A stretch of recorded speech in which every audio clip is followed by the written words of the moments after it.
नमस्कार दोस्तों।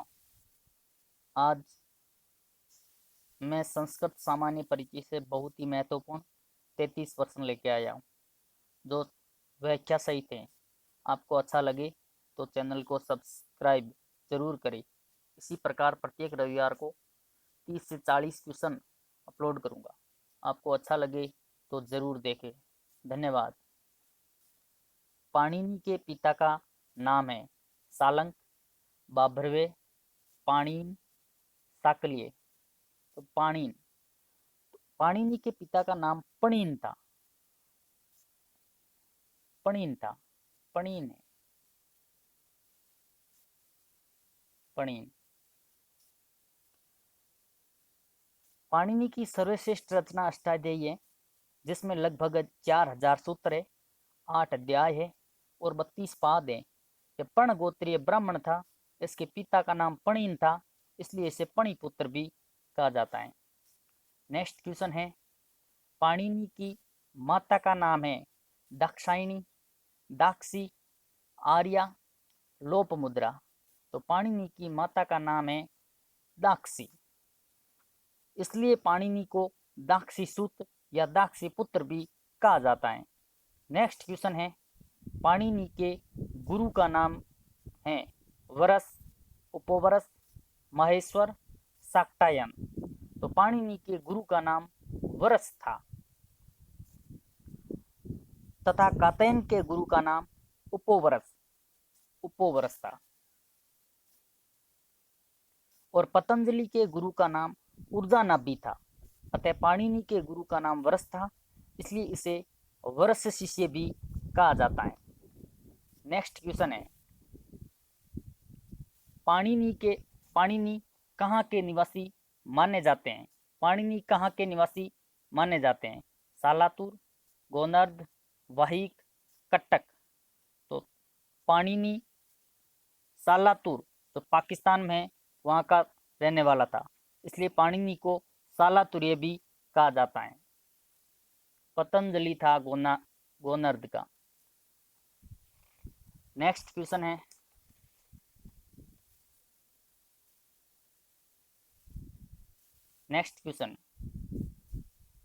पाणिनि के पितामह माने जाते हैं सलंक, पणि, साकल्य, वाभ्रवे। तो पाणिनि के पितामह सलंक थे, इसलिए इसे सलंकु सूत भी कहा जाता है। पाणिनि पण गोत्रीय सेव ब्राह्मण था। नेक्स्ट क्वेश्चन, पाणिनि को विद्वानों ने किस अपर नाम से संबोधित किया है?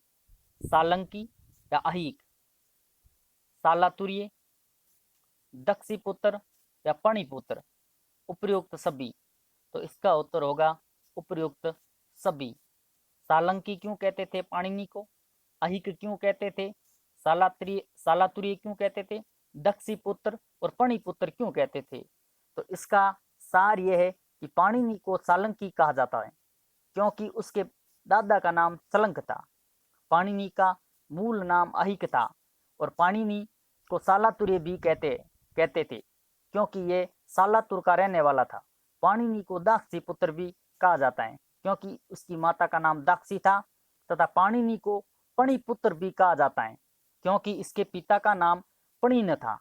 पाणिनि के और भी उपनाम हैं, जैसे वरस शिष्य क्योंकि इसके गुरु का नाम वरस था, शिवोपासक क्योंकि वो शिव की उपासना करता था, ओदनीय था, पण गोत्रीय क्योंकि पण गोत्र शिव ब्राह्मण था, इसलिए उसे पण गोत्री भी कहा जाता है। पाणिनि के मामा का नाम व्याधि था, अतः पाणिनि को व्याधि भगिनी सूत भी कहा जाता है। नेक्स्ट क्वेश्चन, व्याक्रियन्ते व्युत्पाद्यन्ते शब्दान्य नीति, इस उत्पत्ति से संबंध है, व्याकरण से संबंध है इसका।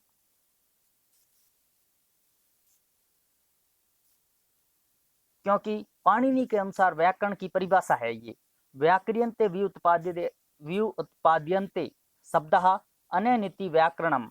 और वार्तिक कात्यायन के अनुसार व्याकरण की परिभाषाएं साधो असाधो प्रयोगे व्याकरणम। और भाष्यकार पतंजलि के अनुसार परिभाषा है लक्ष्य लक्षणे व्याकरणम। और पाणिनीय शिक्षा ग्रंथ के अनुसार इसकी परिभाषा है मुखम व्याकरणम स्मृतम।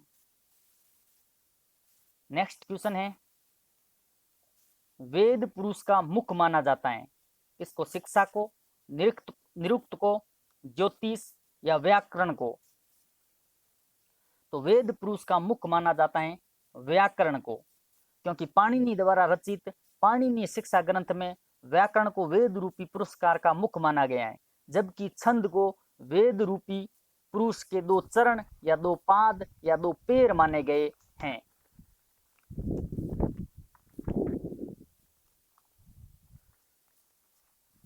आचार्य पाणिनि ने उपयोगिता के आधार पर व्याकरण को मूल वेदांग माना है, परंतु भाष्यकार पतंजलि ने व्याकरण को वेद रक्षक वेदांग माना है। संस्कृत में 3 मुनि थे, जिसे त्रिमुनि या मुनित्रय भी कहा जाता है। तो 3 मुनि कौन कौन थे? पाणिनि था, कात्यायन, कात्यायन का दूसरा नाम वररुचि है, और पतंजलि था। पाणिनि को सूत्रकार भी कहते हैं, और सूत्र मूल नियमों को सूत्र कहते हैं। कात्यायन को वार्तिकार कहते हैं, क्योंकि सूत्र के सहायक नियम वार्तिक होते हैं। और पतंजलि को भाष्यकार कहते हैं, क्योंकि सूत्रों की व्याख्या पतंजलि ने की थी, इसलिए उसे भाष्यकार कहते हैं। इन तीनों के समूह को मुनित्रय या त्रिमुनि कहा जाता है। पाणिनि ने अष्टाध्यायी ग्रंथ लिखा था, कात्यायन ने वार्तिक माला लिखी थी, और पतंजलि ने महाभाष्य ग्रंथ लिखा था। अष्टाध्यायी, वार्तिक माला और महाभाष्य, इन तीनों ग्रंथों को तदुक्ति कहते हैं, क्योंकि ये तीनों ग्रंथ वर्तमान में प्रचलित लौकिक व्याकरण के प्रमाण हैं। नेक्स्ट क्वेश्चन है, व्याकरण का दूसरा नाम है शब्दानुशासन, वाक्य अनुशासन, लिंग अनुशासन और धातु अनुशासन। तो इसका उत्तर होगा शब्द अनुशासन। संस्कृत भाषा व्याकरण संबंधी दोषों से रहित भाषा है, अतः इसे परिष्कृत, परिमार्जित और परिशुद्ध भाषा मानी जाती है। प्रत्येक भाषा प्रकृति की दृष्टि से 2 भाग होते हैं। पहला भाग होता है साहित्य, दूसरा होता है व्याकरण। अर्थात जो भाषा में सदाचार, शिक्षा, लोक व्यवहार और नैतिक मूल्यों का बोध कराकर कल्याण करता है वह तो साहित्य होता है, और जो भाषा लेखन और उच्चारण की दृष्टि से शुद्धिकरण करने वाला है वो व्याकरण है। अतः मुनित्रय परंपरा में व्याकरण को शब्द अनुशासन कहा गया है, क्योंकि व्याकरण भाषा में सार्थक शब्दों की सिद्धि, शुद्धि और व्युत्पत्ति का बोध कराता है। नेक्स्ट क्वेश्चन है, नर्तावसाने नटराज राजो नन्नाद ढकाम पंचवारम उदरतुकाम सनकादि सिद्धान एतद्विमर्शे शिव सूत्र जलम जालम है। यह कथन किसका है? पतंजलि का है, नंदिकेश्वर का है, कात्यायन का है या नागेश भट्ट का है? तो इसका उत्तर होगा नागेश भट्ट होगा। 12 वर्ष तक कठोर तपस्या द्वारा आचार्य पाणिनि ने भगवान शिव को प्रसन्न किया, और भगवान शिव ने प्रसन्न होकर ढक्यानाद यानी डमरू के रूप में 14 शिव सूत्र पाणिनि को प्रदान किए, जिनको आधार बनाकर पाणिनि ने अष्टाध्यायी ग्रंथ में लगभग 4000 सूत्रों की रचना की, जिनमें से वर्तमान में 3965 सूत्र व्यवहारिक दृष्टि से प्रचलन में हैं, परंतु भट्टोजी दीक्षित द्वारा रचित व्याकरण सिद्धांत कौमुदी ग्रंथ में पाणिनि के सूत्र 3978 माने गए हैं। तो 14 शिव सूत्र या उसे महेश्वरी सूत्र भी कहते हैं, वो है ए ई ऊणे रीलरिके एवोंगे एवोचे हेवट लण यमगणम जबे गर्दस जब गर्दस खप चटते चटतव कपे ससर और हल। नेक्स्ट क्वेश्चन है, व्याकरणम प्रयोजन के विषय में रक्षा, उहु, आगम, लघु और संदेह प्रयोजनम यह कथन किसका है? पतंजलि का, पाणिनि का, कात्यायन का या भट्टोजी दीक्षित का है? तो इसका उत्तर होगा पतंजलि। पतंजलि द्वारा रचित महाभाष्य ग्रंथ में व्याकरण पठन पाठन के 13 सामान्य और गौण प्रयोजन माने गए हैं, जिनमें से रक्षा यानी रक्षा का अर्थ होता है अनिष्ट निवारण या विघ्न युक्ति बोलते हैं, उ असिद्ध को सिद्ध करना और आगम नवीन ध्वनि का योग, लघु संक्षेपण करना, संदेह शंका दूर करना को प्रधान अथवा मुख्य प्रयोजन माना गया है। नेक्स्ट क्वेश्चन, व्याकरण के प्रयोजन कितने माने गए हैं? व्याकरण के प्रयोजन कितने माने गए हैं? व्याकरण के 5 प्रयोजन माने गए हैं। कौन कौन से हैं? रक्षा, ऊह, आगम, लघु, संदेह। ये नेक्स्ट क्वेश्चन है, व्याकरण के गौण प्रयोजन की संख्या कितनी है? तो व्याकरण की गौण प्रयोजन की संख्या 13 है। नेक्स्ट क्वेश्चन, अष्टाध्यायी के अतिरिक्त पाणिनि की रचना मानी जाती है। जाम्बवत जयम, सर्वगारोहणम, पार्वती विजयम, त्रिपुर विजयम। तो इसका उत्तर होगा जाम्बवती विजयम। पाणिनि की सर्वश्रेष्ठ रचना अष्टाध्यायी है। इसके अलावा पाणिनि शिक्षा ग्रंथ भी है, सूत्र पाठ, धातु पाठ, गण पाठ, उणादि पाठ, लिंग अनुशासन, जाम्बवती विजय और पाताल विजय ग्रंथों की भी इस पाणिनि ने रचना की थी। नेक्स्ट क्वेश्चन है, पाणिनीय पंचांग व्याकरण के अंतर्गत नहीं गिना जाता है। किसको नहीं गिनते हैं? सूत्र पाठ या गण पाठ को, या धातु पाठ या उणादि पाठ को, या लिंग अनुशासन को, या वाक्य पाठ या घन पाठ को। तो सूत्र पाठ और गण पाठ को पाणिनि पंचांग व्याकरण के अंतर्गत नहीं गिनते हैं। तो धातु पाठ, उणादि पाठ, लिंगानुशासन, वाक्य पाठ, घन पाठ, इन पांचों को पंचांग व्याकरण के अंतर्गत शामिल किया गया है पाणिनि ने। नेक्स्ट क्वेश्चन है, अष्टाध्यायी के ऊपर लिखे गए वार्तिकों की संख्या लगभग कितनी है? 4000, 5000, 8000 और 1000। तो इसका उत्तर होगा 5000। वार्तिक किसने लिखे थे? कात्यायन ने। पाणिनि द्वारा रचित 4000 सूत्रों में से लगभग 1200 से 1500 सूत्र अपूर्ण, दोषयुक्त और विवादास्पद थे। उनमें संशोधन करने के लिए कात्यायन ने वार्तिक माला ग्रंथ में लगभग 5000 वार्तिकों की रचना की, जो उसके सहायक नियम थे। नेक्स्ट क्वेश्चन, अष्टाध्यायी का अपर नाम क्या है?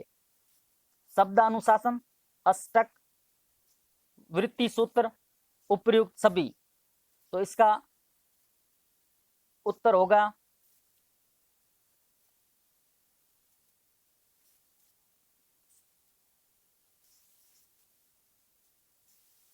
उपर्युक्त सभी। नेक्स्ट क्वेश्चन, संस्कृत के कौन से दो ग्रंथ जगन्माता और जगत पिता के नाम से विख्यात हैं? अष्टाध्यायी अमरकोश, कादंबरी महाभारत, गीता भागवत, काशिका महाभाष्य। तो इसका उत्तर होगा अष्टाध्यायी अमरकोश। जगन्माता ग्रंथ को अष्टाध्यायी तथा अमरकोश ग्रंथ को जगत पिता नाम से जाना जाता है। अमरकोश ग्रंथ की रचना अमर सिंह ने की थी। नेक्स्ट क्वेश्चन है 19 नंबर, धातु के भेद माने जाते हैं। परस्मैपदी, आत्मनेपदी, उभयपदी। उत्तर क्या होगा इसका? उपर्युक्त सभी।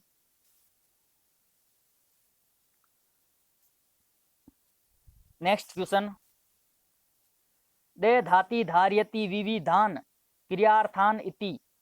इसका संबंध किससे है? वाक्यम, पद्यम, धातु, पदम। वाक्यम, पदम, धातु, लिंगम। तो इसका उत्तर होगा धातुम। 21 नंबर क्वेश्चन, परस्मै पद धातु का प्रत्यय नहीं है। तिप, तस, जी। ऑप्शन नंबर बी सिप, थस, थे। ऑप्शन नंबर सी मिप, वस, मस।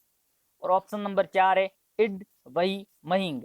ये इड, वही और महिंग ये आत्मनेपदी है। तो परस्मैपदी धातु 9 है।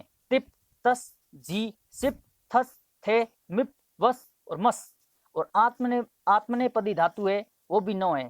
ते, आत्म, झे, धास, आमाप, आपाम, धवम, इट, वही और महिंग। नेक्स्ट क्वेश्चन है, आत्मनेपद धातु का प्रत्यय नहीं है। तो मिप, वस और मस ये नहीं है। नेक्स्ट क्वेश्चन है, संस्कृत में लकार कितने माने गए हैं? संस्कृत में लकार 10 माने गए हैं। समय की अवस्थाओं का बोध कराने वाले जिस सार्थक शब्द की रचना का प्रारंभ ले वर्ण से होता है उसे हिंदी भाषा में काल, अंग्रेजी भाषा में टेंस और संस्कृत भाषा में लकार कहा जाता है। पाणिनीय व्याकरण ग्रंथ में लट, लंग, लिट, लोट, लिंग, लुंग, लिंग, लेट, लुट, लिट इत्यादि 10 लकार हैं। यद्यपि पाणिनि द्वारा स्वीकार किए गए लकारों की संख्या 10 है, परंतु उनमें से संस्कृत अनुवाद, संभाषण, वाच्य परिवर्तन और अशुद्धि संशोधन की दृष्टि से लट, लंग, लिट, लोट और विधि लिंग इत्यादि 5 लकार प्रमुख हैं। नेक्स्ट क्वेश्चन, पद के 4 प्रकारों में नहीं गिना जाता है, लकार को नहीं गिना जाता है। नेक्स्ट क्वेश्चन, प्रत्याहार शब्द में प्रकृति या प्रत्यय है। प्रति, आंग, हिरी और घे। प्रति, आयरी, वणुल, अणबुल और तीसरे में प्रति, आह, त्रिची, त्रिच। प्रति, हृज, ह्रिय और त्रिच। इसका उत्तर होगा ये।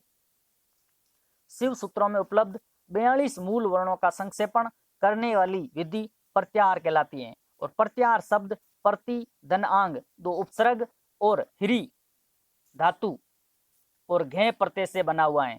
घे प्रत्यय से निर्मित शब्द पुल्लिंग होता है, अर्थात प्रत्याहार शब्द भी क्या है? पुल्लिंग है। आंग में आ शेष रहता है क्योंकि अंगे की हलंत्यम सूत्र से इत संज्ञा हो जाती है।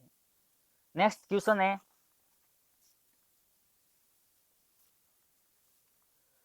सिंहो व्याकरणशीय कृत्रि रह अरत प्राणान प्रियान पाणि ने इस श्लोकांश से क्या सिद्ध होता है? पाणिनि को सिंह ने मारा था, सिंह को पाणिनि ने मारा था, पाणिनि ने सिंह को व्याकरण भी पढ़ाया, या पाणिनि सिंह के साथ रहते थे तो पाणिनि को सिंह ने मारा था, ये होगा। पाणिनि की मृत्यु सिंह के आक्रमण से हुई थी, परंतु पतंजलि का मुख सर्प का और शरीर मानव का होने के कारण पतंजलि का मूल नाम सप था। पाणिनि की मृत्यु माघ शुक्ल पक्ष त्रयोदशी यानी 13 को हुई, अतः वर्तमान पंडित परंपरा में उस त्रयोदशी के दिन अन्न अध्याय दिवस होता है। नेक्स्ट क्वेश्चन, युधिष्ठिर मीमांसक पाणिनि का काल क्या मानते हैं? 2700 विक्रम पूर्व, 2900 विक्रम पूर्व, 1200 विक्रम पूर्व और 1800 विक्रम पूर्व। तो 2900 2900 विक्रम पूर्व मानते हैं। पाणिनि की स्थिति काल लगभग 510 से 410 ईसा पूर्व मानी जाती है, परंतु युधिष्ठिर मीमांसक 1200 विक्रम पूर्व मानते हैं। सोमनाथ द्वारा रचित कथा सरित सागर ग्रंथ में पाणिनि और कात्यायन को सहपाठी माना गया है, परंतु उन दोनों का स्थिति काल भिन्न भिन्न होने के कारण सोमनाथ का मत स्वीकार करने योग्य नहीं है, क्योंकि पाणिनि ने तक्षशिला विश्वविद्यालय में शिक्षा प्राप्त की थी, जबकि कात्यायन ने नालंदा विश्वविद्यालय में शिक्षा प्राप्त की थी। नेक्स्ट क्वेश्चन, महर्षि पतंजलि का काल माना जाता है 1200 विक्रम पूर्व।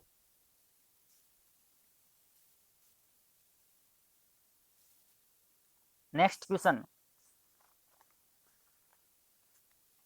यथोत्रम मुनिनाम प्रमाण्यम के अनुसार व्याकरण में किसे अंतिम प्रमाण माना जाता है? पाणिनि को, पतंजलि को, कात्यायन को या भट्टोजी दीक्षित को?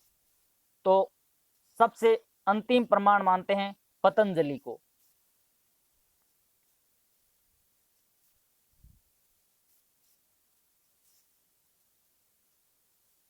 पतंजलि को। आचार्य पाणिनि के मत अनुसार व्याकरण भाषा में शुद्धता और शब्द उत्पत्ति का बोध कराता है, परंतु कात्यायन मत अनुसार व्याकरण भाषा में उचित और अनुचित विवेक उत्पन्न करता है। इसके अलावा पतंजलि के अनुसार व्याकरण भाषा में साधन साध्य, नियम उदाहरण, व्याकरण नियम उदाहरण, कारण कार्य तथा सिद्धांत व्यवहार का बोध कराता है, अतः पतंजलि का अंतिम प्रमाण माना जाता है। नेक्स्ट क्वेश्चन, महर्षि पतंजलि की जन्मभूमि मानी जाती है? गोनार्ड या गोंडा प्रदेश?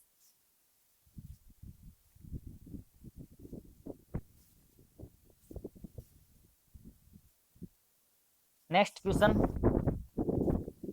भट्टोजी दीक्षित के पिता का नाम था? लक्ष्मीधर।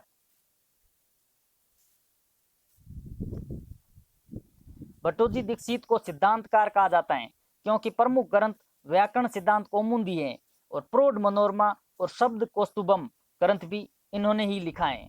नेक्स्ट क्वेश्चन, सिद्धांत कौमुदीकार भट्टोजी दीक्षित के गुरु माने जाते हैं? शेषकर्षण। नेक्स्ट क्वेश्चन, वार्तिकार व रुचि का काल माना जाता है? 2700 विक्रम पूर्व।